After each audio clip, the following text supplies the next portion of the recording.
Bismillahirrahmanirrahim. Assalamualaikum warahmatullahi wabarakatuh. Perkenalkan, saya Herli Ramadhani dari Prodi Bimbingan dan Konseling jurusan Psikologi Pendidikan dan Bimbingan Universitas Negeri Makassar angkatan 2020. Pada kesempatan kali ini atau pada video kali ini, saya akan sedikit menjelaskan mengenai materi-materi yang ada pada mata kuliah keterampilan komunikasi. Yakni yang pertama, bagaimana pentingnya komunikasi bagi manusia. Setiap hari manusia membutuhkan dan senantiasa berusaha membuka serta menjalin komunikasi atau hubungan dengan sesamanya.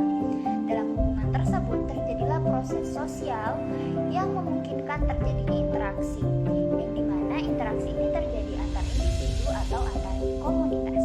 Menurut Supratiknya pada tahun 1995 menjelaskan bahwa komunikasi antar pribadi sangat penting bagi kebahagiaan hidup kita.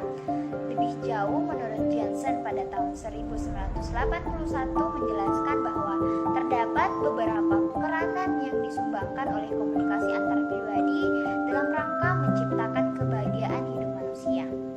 Jadi, jika ditanya bagaimana pentingnya komunikasi bagi kehidupan manusia, maka jawabannya adalah sangat penting karena komunikasi berperan atau ikut andil dalam hal membangun kebahagiaan. Lalu yang kedua, bagaimana keterampilan dasar dalam hal berkomunikasi? Kembali lagi, menurut Supratiknya pada tahun 1995 mengatakan bahwa agar mampu untuk memulai, mengembangkan dan memelihara komunikasi, yang dimana komunikasinya ini hangat, akrab dan produktif dengan orang lain, yang kita perlukan adalah sejumlah keterampilan dasar untuk berkomunikasi. Dari tadi kita telah membahas komunikasi, namun kita belum membahas sebenarnya komunikasi itu apa atau pengertian dari komunikasi itu apa. Jadi, kata komunikasi berasal dari bahasa Latin yakni communicare, yang berarti berpartisipasi atau memberitahukan. Kembali lagi, menurut Supratiknya pada tahun 1995 yang mengemukakan arti komunikasi secara luas, yaitu setiap bentuk tingkah laku seseorang baik verbal maupun non-verbal yang ditanggapi oleh orang lain. Dari definisi luas menurut Supratiknya ini dapat kita simpulkan bahwa komunikasi adalah yang pertama, proses penyampaian atau saling tukar informasi atau pesan antara dua pihak, yakni komunikator atau komunikan dengan membentuk suatu hubungan. Yang kedua, pesan atau informasi yang disampaikan berupa simbol atau lambang atau tanda-tanda verbal dengan kata-kata atau bahasa yang disampaikan secara langsung ataupun dengan media. Yang ketiga, pesan atau informasi yang disampaikan dapat berisi pengetahuan, ide-ide atau konsep pikiran, perasaan, nilai-nilai dan sebagainya. Lalu yang keempat adalah dengan tujuan untuk mencapai saling pengertian, kebersamaan, serta membentuk tingkah laku sesuai dengan isi pesan. Lalu yang terakhir atau yang kelima yakni dalam proses komunikasi, pihak-pihak yang terlibat dapat mengalami perubahan baik dalam nilai sikap dan tingkah laku. Lalu selanjutnya, bagaimana proses komunikasi itu berlangsung? Menurut Stephen pada tahun 2006, sebelum komunikasi berlangsung, kita memerlukan tujuan, yang dimana tujuan itu dinyatakan sebagai pesan yang harus disampaikan. Pesan itu disampaikan dari sumber atau pengirim ke penerima. Selanjutnya, pesan itu dikodekan atau diubah dalam bentuk simbolik dan diteruskan melalui sejumlah medium atau saluran ke penerima, yang dimana si penerima menerjemahkan ulang atau decoding pesan yang dimulai oleh pengirim. Hasilnya adalah pentransferan makna dari satu orang ke orang lain. Gambaran inilah yang menjawab bagaimana proses komunikasi berlangsung. Model ini terdiri dari 7 bagian, yakni yang pertama sumber, komunikasi, pengkodean, pesan, saluran, decoding, penerima, dan umpan balik. Selanjutnya penjelasan mengenai ketujuh bagian ini. Yang pertama adalah sumber. Sumber mengawali pesan dengan pengkodean pikiran. Selanjutnya pesan adalah produk fisik aktual dari sumber yang melakukan pengkodean. Lalu saluran. Saluran adalah medium tempat pesan diantarkan. Selanjutnya penerima. Penerima adalah objek yang menjadi tujuan penyampaian pesan. Tetapi sebelum pesan dapat diterima, simbol-simbol di dalamnya harus diterjemahkan ke dalam bentuk yang dapat dimengerti oleh penerima. Langkah ini adalah pengkodean atau decoding. Proses terakhir dalam komunikasi adalah lingkaran umpan balik. Umpan balik menentukan apakah pesan itu telah dipahami atau tidak. Jadi, bagaimana kita mengetahui pesan itu sampai atau tidak, atau dapat dipahami atau tidak oleh lawan komunikasi kita adalah melihat bagaimana umpan baliknya. Selanjutnya, arah komunikasi. Kembali lagi menurut Stepan pada tahun 2006 mengatakan bahwa komunikasi dapat mengalir secara vertikal atau horizontal, yang dimana dimensi vertikal dapat dibagi lebih lanjut lagi menjadi arah bawah dan arah atas. Komunikasi yang mengalir dari satu tingkat dalam kelompok atau organisasi ke tingkat yang lebih di bawahnya disebut komunikasi ke bawah. Contohnya apabila manajemen mengirim surat ke rumah karyawan untuk memberitahu mereka mengenai kebijakan surat sakit yang baru di organisasi. Lalu selanjutnya komunikasi satu arah dan dua arah. Kembali lagi menurut Supratiknya pada tahun 1995, salah satu cara terbaik untuk memastikan bahwa pesan yang kita kirimkan benar-benar telah diterima secara tepat sebagaimana kita maksudkan adalah dengan mendapatkan umpan balik tentang akibat atau pengaruh yang ditimbulkan oleh kesan tersebut dalam diri penerima. Umpan balik adalah proses yang memungkinkan seseorang pengirim mengetahui bagaimana pesan yang dikirimkannya telah dikodifikasikan dan ditangkap oleh si penerima. Hal ini berlaku pada komunikasi satu arah. Sebaliknya, komunikasi dua arah berlangsung apabila pengirim cukup leluasa mendapatkan umpan balik tentang cara menerima menangkap pesan yang telah dikirimkannya. Secara ringkas pada tahun 2013, Mazhab mengatakan bahwa komunikasi satu arah berarti sebuah pesan dikirim dari pengirim ke penerima tanpa ada umpan balik komunikasi. Sedangkan komunikasi dua arah terjadi bila pengirim pesan dilakukan dan mendapatkan umpan balik. Adapun jenis-jenis komunikasi adalah yang pertama, komunikasi intrapersonal, yang kedua, komunikasi interpersonal, yang ketiga, komunikasi kelompok, dan yang keempat, komunikasi massa. Komunikasi intrapersonal yaitu komunikasi yang berlangsung di dalam diri individu.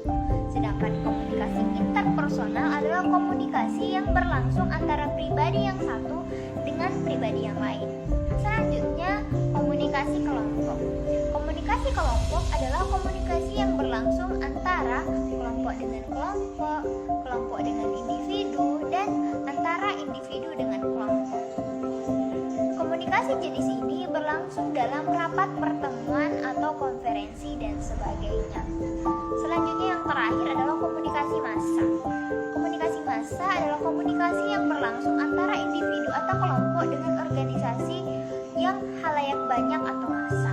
Sebenarnya ada banyak jenis komunikasi menurut pembagian-pembagiannya. Contohnya komunikasi berdasarkan dasar media, yakni komunikasi yang dapat dibedakan dalam dua jenis, yaitu komunikasi sosial dan komunikasi media. Selanjutnya, yang ditinjau dari isi pesan. Komunikasi dapat dibedakan dalam banyak jenis yang variasinya tergantung pada isi atau jenis pesan yang disampaikan.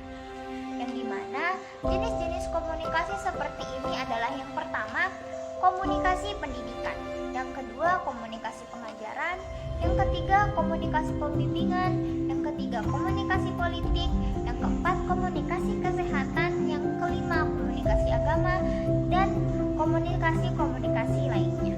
Materi selanjutnya yakni komunikasi antara pribadi, yang dimana komunikasi ini terdiri dari komunikasi lisan, komunikasi tulisan, komunikasi verbal, komunikasi nonverbal, dan komunikasi salah pengertian.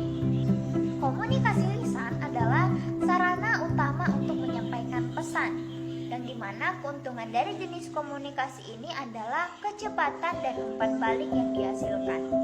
Lalu kerugian dari komunikasi ini adalah muncul ketika pesan-pesan harus melewati sejumlah orang. Selanjutnya, komunikasi tertulis yang dimana mencakup memo, surat, email, pengiriman faksimile, laporan berkala, pengumuman di papan buletin atau alat yang dikirimkan via kata-kata atau simbol tertulis. Selanjutnya, jenis komunikasi pada komunikasi antara pribadi yakni komunikasi verbal. Verbal dalam komunikasi verbal menurut Mas Budi pada tahun 2013 terdapat beberapa aspek yang diantaranya adalah yang pertama vocabulary atau perbendaharaan kata-kata, yang kedua racing atau kecepatan, yang ketiga intonasi suara, yang keempat humor, yang kelima singkat dan jelas, dan yang keenam timing atau waktu yang tepat. Selanjutnya komunikasi verbal atau komunikasi melalui bahasa tubuh. Komunikasi ini adalah penyampaian pesan tanpa kata-kata. Kembali lagi menurut Mas Budi pada tahun 2013 menyatakan bahwa terdapat beberapa hal yang termasuk dalam komunikasi nonverbal, yakni yang pertama ekspresi wajah, kontak mata, sentuhan, postur tubuh, sound atau suara, dan gerak isyarat. Selanjutnya yang terakhir pada komunikasi antara pribadi adalah salah pengertian. Manusia untuk berkomunikasi dengan baik tidak selalu menghasilkan komunikasi yang efektif. Walaupun telah berusaha untuk berbicara dengan benar, namun makna kata ataupun pesan-pesan nonverbal yang ditangkap oleh orang lain dapat salah atau terjadi salah pengertian, atau biasa disebut dengan miscommunication. Lalu kita melangkah pada jenis-jenis hubungan antar pribadi. Ada beberapa tahapan yang akan kita bahas dalam materi jenis-jenis hubungan antar pribadi. Yang pertama adalah tahap perkenalan, yang kedua tahap persahabatan, yang ketiga tahap keakraban atau keintiman, yang keempat tahap hubungan suami istri, yang kelima tahap hubungan orang tua dan anak, dan yang keenam hubungan persaudaraan. Nah, keenam tahap ini akan kita jelaskan. Yang pertama yakni tahap perkenalan. Pada tahap ini hubungan antar pribadi dikategorikan sebagai kenalan karena jenis hubungan antar pribadi seperti ini sangat terbatas pada pertukaran informasi. Berger pada tahun 1979 dan Lilwari pada tahun 1997 membagi hubungan pada tahap perkenalan ini atas 3 kategori, yang dimana yang pertama adalah kategori pada tahap pasif, yang kedua tahap aktif, dan yang ketiga tahap interaktif. Selanjutnya yang kedua yakni tahap persahabatan. Prinsip umum yang harus dijaga dalam persahabatan adalah keseimbangan dan kesejajaran kedudukan. Persahabatan menghendaki agar dua pihak, komunikator dan komunikan, harus merasa mempunyai kedudukan yang sama. Tidak ada yang lebih tinggi daripada yang lain. Erigal dan Henderson pada tahun 1984 dalam Lilweri pada tahun 1997 mengemukakan persahabatan mempunyai beberapa fungsi, yaitu yang pertama, membagi pengalaman agar dua pihak merasa sama-sama puas dan sukses. Yang kedua, menunjukkan dukungan emosional. Yang ketiga, sukarela membantu. Dan yang keempat, berusaha membuat pihak lain menjadi senang. Serta yang kelima, membantu sesama apabila berhalangan untuk sesuatu urusan. Tahapan selanjutnya atau yang ketiga yakni tahap keakraban atau keintiman. Sillier dan Skor pada tahun 1983 dalam Lilweri 1997 mengemukakan pendapat bahwa hubungan antar pribadi yang intim disebabkan oleh interaksi yang berulang-ulang dengan derajat kebebasan dan keterbukaan yang sangat tinggi. Keakraban atau keintiman antar pribadi terjadi karena dua pihak pribadi memiliki banyak kesamaan sehingga membuat hubungan mereka menjadi satu bukan dua. Selanjutnya tahap hubungan suami istri. Tahap ini dapat terjadi apabila antara dua orang yang berjenis kelamin berbeda melewati batas hubungan berkategori intim atau akrab. maka pasangan tersebut dapat meningkatkan hubungan menjadi seorang suami istri. Tahap selanjutnya adalah tahap hubungan orang tua dengan anak. Jenis hubungan ini adalah hubungan yang terlihat di antara orang tua dengan anak-anak mereka dalam satu keluarga inti. Nah, dari hubungan keluarga dan anak inilah maka timbul pula tahapan persaudaraan. Tahapan persaudaraan terjadi jika jumlah anak dalam satu keluarga makin bertambah. Maka terjadi pula hubungan yang disebut siblings atau persaudaraan. Hubungan ini ditandai oleh perasaan cinta antara adik dengan kakak maupun antara anak-anak dari ayah dan ibu yang sama. Materi selanjutnya yakni materi pembukaan diri.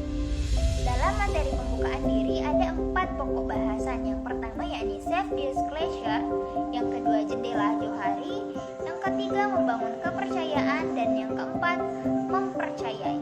Self disclosure atau pembukaan diri menurut Johnson pada tahun 1981 adalah mengungkapkan reaksi atau tanggapan kita terhadap situasi yang sedang kita hadapi, serta memberikan informasi tentang masa lalu yang relevan atau yang berguna untuk memahami tanggapan kita di masa depan atau masa kini.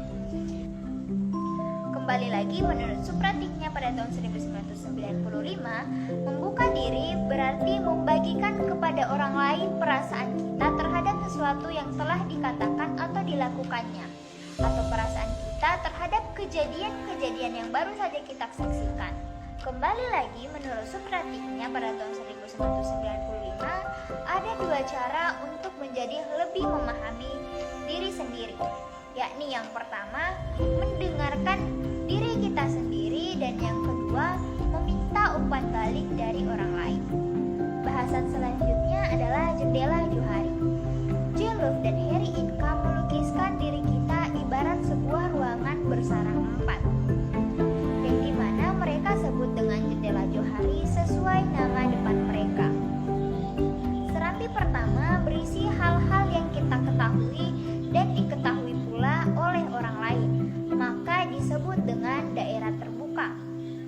Selanjutnya, serambi yang kedua adalah berisi hal-hal yang tidak kita ketahui namun diketahui oleh orang lain, maka disebut dengan daerah buta. Serambi yang ketiga berisi tentang hal-hal yang kita ketahui namun tidak diketahui oleh orang lain, maka serambi ini disebut dengan daerah tersembunyi. Nah, serambi yang keempat berisi tentang hal-hal yang tidak diketahui baik dari diri kita sendiri maupun dari orang lain. Nah, karena hal tersebut, serambi ini atau daerah ini disebut dengan daerah tak sadar. Bahasan selanjutnya yakni membangun kepercayaan. Apabila 2 orang atau lebih ingin membangun sebuah relasi, maka kedua orang atau lebih ini harus saling mempercayai. Kembali lagi menurut Supratiknya pada tahun 1995, hal ini dilakukan pada saat menentukan di mana mereka harus ambil resiko dengan cara saling mengungkapkan lebih banyak tentang pikiran, perasaan, dan reaksi mereka terhadap situasi yang tengah mereka hadapi, atau dengan cara saling menunjukkan penerimaan, dukungan, dan kerjasama. Lebih lanjut, Supratiknya pada tahun 1995 menegaskan 3 macam tingkah laku yang bisa menurunkan kepercayaan dalam suatu relasi, yakni yang pertama, menunjukkan penolakan, mengolok-olok atau melecehkan pembukaan diri orang lain. Yang kedua, tidak membalas pembukaan diri orang lain. Serta yang ketiga, tidak mau mengungkapkan pikiran, perasaan, dan reaksi kita kepada orang lain, padahal mereka telah menunjukkan penerimaan, dukungan, dan kerjasama kepada kita. Bahasan selanjutnya yakni mempercayai dan dipercayai. Menurut sumber pada tahun 1995 mengemukakan bahwa tingkat kepercayaan dalam suatu relasi akan berubah-ubah dan berbeda-beda sesuai kemampuan dan kerelaan masing-masing individu untuk mempercayai dan dipercayai. Mempercayai berarti rela menghadapkan akibat-akibat menguntungkan maupun merugikan yang akan dirasakan dirasakan apabila kita mempercayai orang lain ini. Selanjutnya, dapat dipercayai berarti rela menanggapi orang lain yang ambil resiko dengan cara yang menunjukkan jaminan bahwa orang lain tersebut akan menerima akibat-akibat menguntungkan dari apa yang mereka lakukan.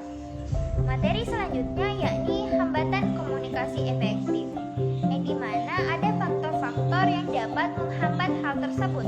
Yang pertama, konsep diri atau pengalaman masa lalu yang mempengaruhi sikap. Yang kedua, menutup diri terhadap info baru. Yang ketiga, penilaian terhadap pengirim pesan. Yang keempat, pengamatan yang berbeda. Yang kelima, perbedaan persepsi. Yang keenam, pengaruh emosi. Yang ketujuh, salah informasi. Sementara itu pada tahun 2006, Stefan mengemukakan secara rinci sejumlah hambatan yang dapat mengganggu atau memperlambat komunikasi yang efektif, yaitu yang pertama, penyaringan, yang kedua, persepsi selektif, yang ketiga, informasi berlebih, yang keempat, bahasa, yang kelima, emosi, dan yang keenam, kegelisahan komunikasi. Melangkah pada materi selanjutnya yakni konflik dalam hubungan antar pribadi. Yang pertama yang akan kita bahas adalah konflik dan nilai positifnya. Jadi, tidak selamanya konflik hanya akan berarah pada hal yang negatif. Ada pula hal positif dari konflik ini. Yang pertama yakni konflik dapat menjadikan kita sadar bahwa ada persoalan yang perlu dipecahkan dalam hubungan kita dengan orang lain. Yang kedua, konflik dapat menyadarkan dan mendorong kita untuk melakukan perubahan-perubahan dalam diri kita. Yang ketiga, konflik dapat menumbuhkan dorongan dalam diri kita untuk memecahkan persoalan yang selama ini tidak jelas atau tidak kita sadari ataupun kita biarkan tidak muncul ke permukaan. Yang keempat, konflik dapat menjadikan kehidupan lebih menarik. Yang kelima, perbedaan membimbing keputusan-keputusan bersama yang lebih matang. Yang keenam, konflik dapat menghilangkan ketegangan-ketegangan kecil yang sering kita alami dalam hubungan kita dengan seseorang. Serta yang ketujuh, konflik dapat mempererat dan memperkaya suatu hubungan. Setiap hubungan antar pribadi mengandung unsur-unsur konflik atau pertentangan pendapat dan perbedaan kepentingan. Namun menurut Supratiknya pada tahun 1995 yang dimaksud konflik adalah suatu situasi di mana tindakan salah satu pihak berakibat menghalangi atau menghambat atau mengganggu tindakan pihak lain. Nah, bagaimana cara untuk menyelesaikan konflik ini? Super pada tahun 1995 mengatakan strategi-strategi ini merupakan hasil belajar, biasanya dimulai sejak masa kanak-kanak dan akan bekerja secara otomatis. Selanjutnya menurut Johnson pada tahun 1981 mengemukakan bahwa terdapat 5 gaya dalam mengelola konflik. Yang pertama gaya kura-kura, yang kedua gaya ikan hiu, yang ketiga gaya kancil, yang keempat gaya rubah, dan yang kelima gaya hantu. Dengan memahami strategi-strategi ini dapat membuat kita lebih terbiasa atau membiasakan diri menggunakan strategi yang paling efektif ditinjau dari sudut tercapaiannya tujuan-tujuan pribadi maupun terpeliharanya hubungan baik dengan orang lain. Mungkin itu saja yang dapat saya sampaikan, lebih dan kurangnya mohon dimaafkan. Wabillahi taufiq wal hidayah. Wassalamualaikum warahmatullahi wabarakatuh.